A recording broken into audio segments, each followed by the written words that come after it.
but there is absolutely zero sense of contrition on your part, particularly after the loss of these two MPs. Why? This is definitely a weird one. Welcome back to Moose and Loose. My name's David. Today we've got Vassy interviewing Pierre. He went on Rosemary's show the other day. Now Vassy's got her turn, and while I was expecting her to go hardball on Pierre, as she always does, she was actually incredibly insulting. This is quite the scene here. Got a bunch of different stories here. Let's jump into this. Starting this one off, we got net impressions of Mark Carney. Last month, 14%. This month, 10%. Trending downwards. Got some updates here on Michael Maw. We've got numerous people outside his constituency office protesting. This is quite something here. People are pissed off. Liar, liar. I've also heard unconfirmed reports that 2 of his staff have resigned. Moving ahead, we got an update on this. Remember, BBC manipulated this Trump footage to make him look bad? Well, Trump's suing them now for $10 billion. As this guy points out, the BBC is cooked. We also got this one coming from the White House. President Trump is announcing that the street fentanyl is a weapon of mass destruction. I wonder where that stuff is created. Where is it created? Deadly fentanyl flooding into our country. With this historic executive order I will sign today, we're formally classifying fentanyl as a weapon of mass destruction, which is what it is. No bomb does what this is doing.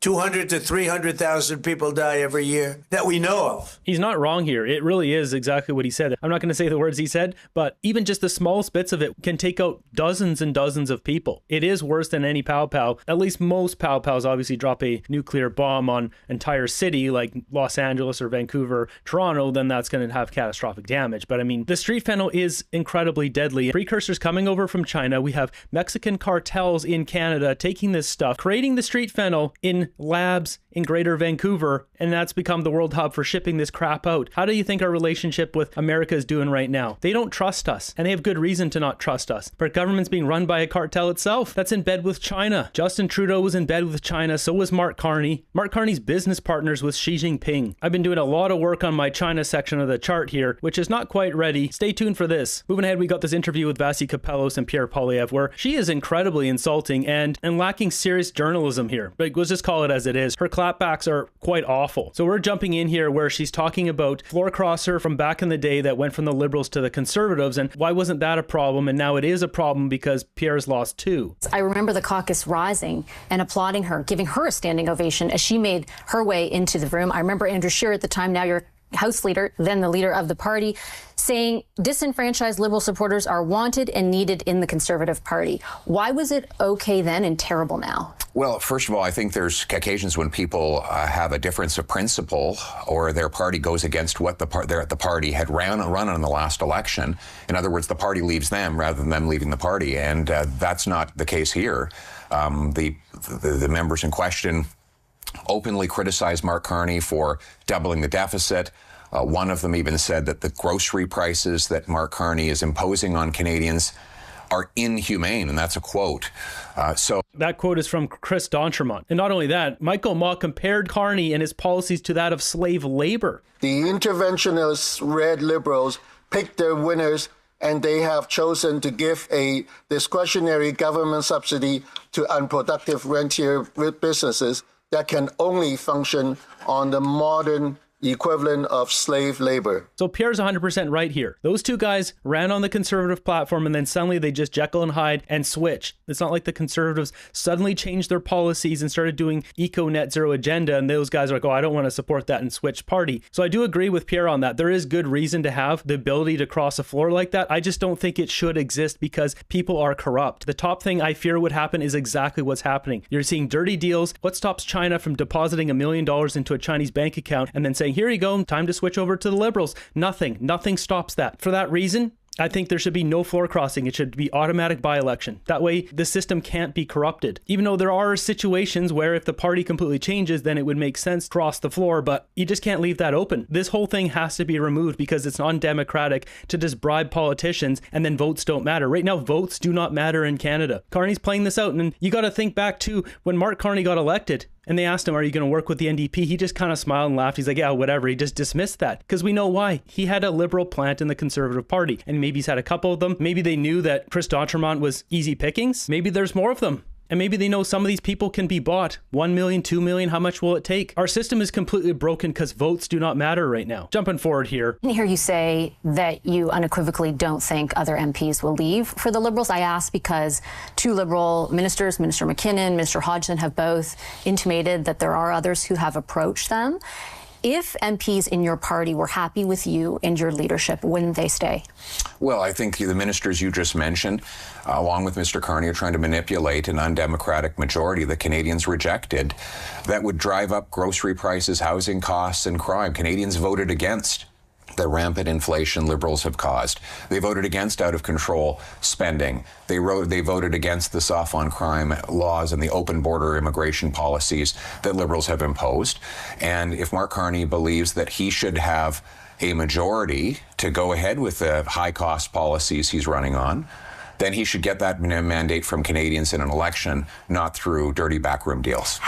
This is the right tone to take, because this is a really hard line of questioning here. He's taking it head on once again, relating it back to cost of living, because that is the major problem here. Mark Carney driving up cost of living, enriching himself. You would think at some point we would talk about the real issues here, and Vassy just keeps drilling down on this because, well, she gets paid a ton of money to be a major anchor here on CTV, and she has to do what her boss tells her to. And there's a reason why I think this, which I'll show you here in a second. Is it his fault that people left your party? I can even understand the argument after one MP, two MPs. The third MP doesn't want to be in politics anymore after rumors that he was also going to cross the floor.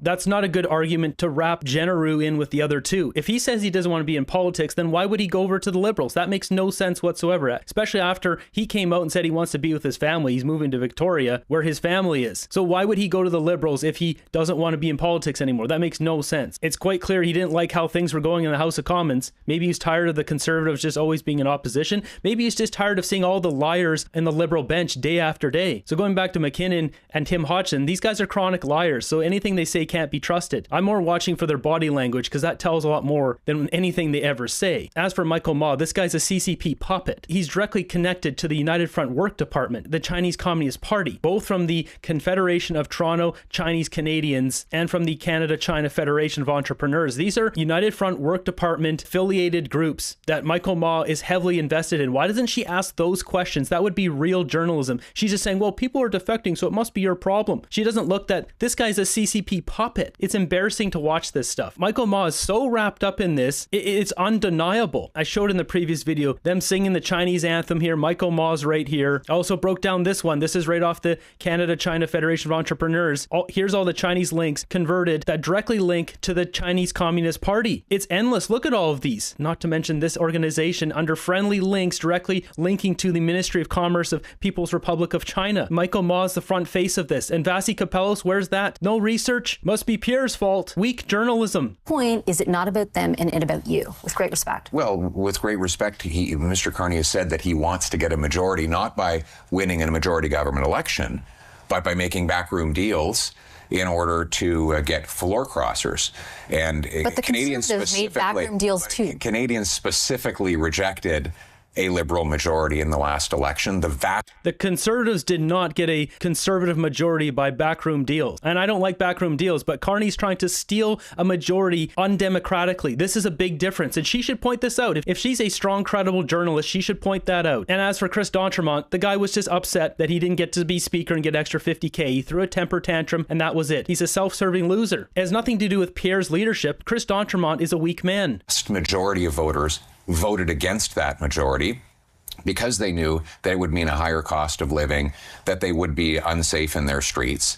And it is undemocratic through a series of backroom deals of Mr. Carney to try and concentrate more power and money in his own hands rather than allowing the Canadian people's decision to stand. So we believe in holding the government to account for the broken promises, but also proposing positive ideas that will make life more affordable and safer. That's what we've done for the session, and that's what we're going to be doing in the new parliament. If you can't... This is smart what he's doing here. Just keep it on cost of living because it is exploding out of control. Convince your entire own caucus of that. How will you convince Canadians? Well, how will I convince Canadians? We'll be going into communities, into community halls, meeting with people at grocery stores and coffee shops to talk to them about getting rid of the industrial carbon tax, lowering the income taxes, cutting back on the new fuel taxes Liberals are bringing in so that people can actually afford to eat, heat, and house themselves. So that's how we're going to do it. But I'll put to you... Why doesn't Vassy dig into that? The new fuel standard tax, another carbon tax on us. And I get it. We know the answers because she's got a boss telling her, probably that same boss that wanted to bring on that fact checker last year. We all know the one I'm talking about, who then later got canceled. Clearly her boss is very left-leaning. She has talking points she has to push out here. Jumping out for a second here, I want to show you where Vassy Kapelos lies on the spectrum here. She's a conservative, but I'm sure due to the big paycheck, she'll just push out whatever she has to because, well, cash is king. Where's Vassy Kapelos? She's right here. She's this dot right here, Vassy Kapelos. So what we're looking at here is a chart of a bunch of journalists across Canada. I believe this is a couple years old, but somebody tracked all their posts and then ran it through some algorithm and figured out where they are from center. Well, center's here. Here's all the left-wing journalists and here's the right-wing ones. There's not very many on the right. Vassy Kapelos there is second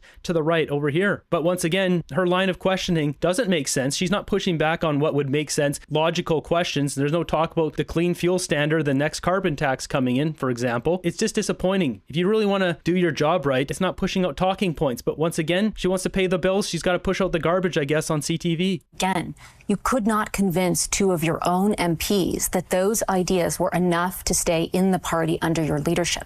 And again, I'll put to you with great respect, I look at public opinion polling. Every single one of them has your party and the Liberals neck and neck within 1 or 2 points of each other.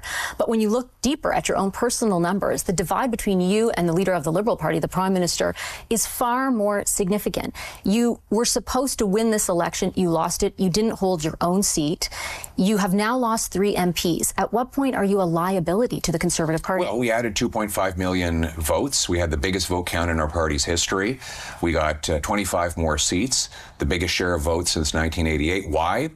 Because I ran on restoring the promise of this country. Yeah, so Pierre's coming out with the right answer here. He's got more votes since any conservative since 1980. Where's that talk? She just mentioned that poll, that Nick Nano's poll that keeps going around, that Mark Carney's at 52% and he's at 26 or whatever it is. We all know Nick Nano's polls always lean liberal. What do we see here? Nano's research, all the way down. How much money? 300,000, 222,000, 200,000, 180,000, 170,000, 136, 125, 119, 117, $112,000. And this is all 2020. 23, 22, 2015 to 2016, 22, 23, 25. Most of these are just in the last 3 years. How many millions of dollars has Nick Nano's got to produce some data? He knows where his bread is buttered. So using that one poll where Mark Carney is ahead 52 to 26 or whatever it is based on the leader, I want to see that done by other pollsters. A bunch of them, not just Nick Nano's. And if Vassy was doing her job, she would point that out or she wouldn't even use that as a talking point. One or the other, she has to acknowledge it. We've led the debate on inflation, carbon taxes, crime, immigration,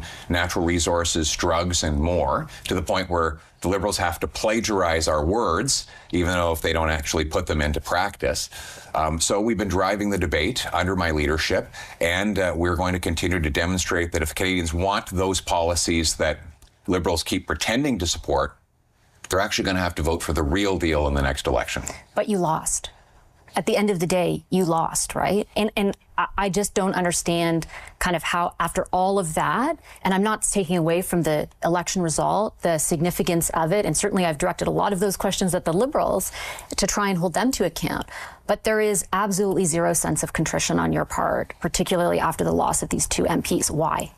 It's so insulting what she just said there. She knows full well that Mark Carney used fear and scared older Canadians with Donald Trump stealing our water, stealing our land, all this kind of stuff. Donald Trump's not going to steal our land. Don't worry, First Nations are already doing that. To basically slap him in the face with that when the election was so close. It's not like Mark Carney won with 58% of the vote. The NDP got a big chunk and Poilievre only got 20% of the vote or something. It was very close. It came down to about 1 million or something votes, couple percentage points. But you lost. If she spent a minute doing some journalism, she'd see how obvious that it is that we have a CCP puppet in the Conservative Party. And it wasn't that somebody was unhappy with his policies. This guy was planted from the start. Remember from last year, this French guy from CSIS saying that our government's compromised? I want to be very clear. We can prove that every federal government from Mr. Mulroney to Mr. Trudeau have been compromised by agents of the Communist China. Every government were informed at one point or another. Every government choose to ignore CSIS warning either by negligence, self-interest, or partnership. partisanship, sorry. Every government were infiltrated by agents of influence acting on behalf of the Chinese government, and we knew who they were. They knew that we were compromised. And what do we have with Michael Ma? It's so obvious. And where's Vassy Capello's journalism? You lost. Was this in the talking points from your boss? There's no critical thinking here. This is embarrassing to watch. Zero sense of contrition on your part, particularly after the loss of these two MPs. Why?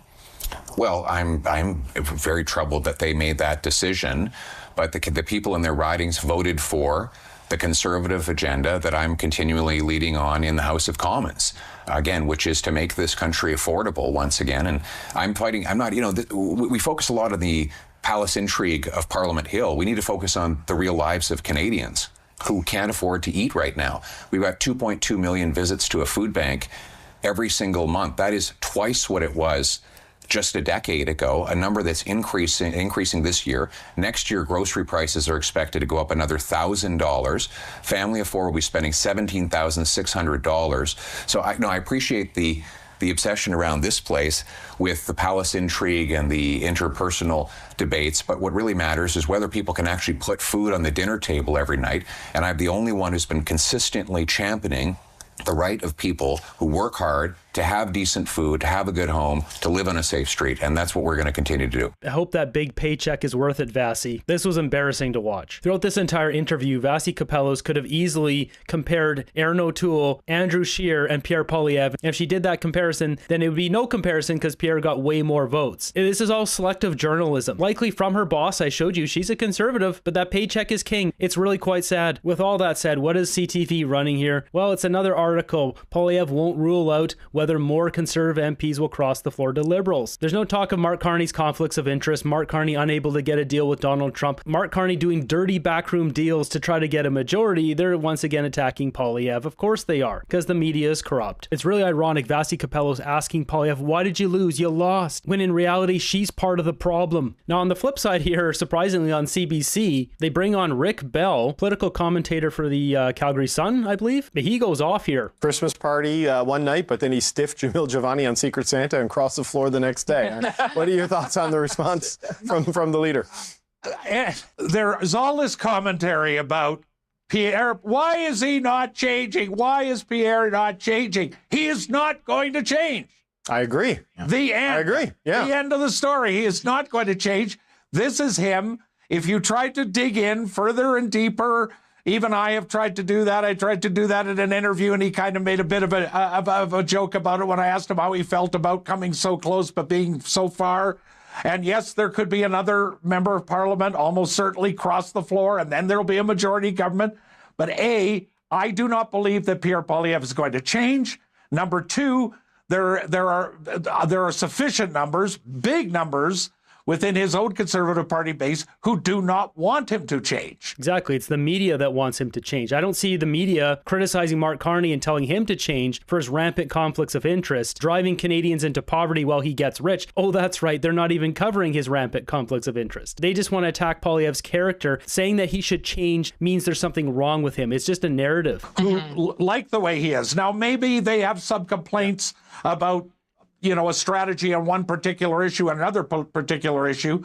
But in reality, this style, remember that a lot of his base is in Western Canada, where, let's face it, let's go back in the history books, that was Reform Party country, populist, angry, outraged, upset at the way Canada works, et cetera, et cetera, et cetera.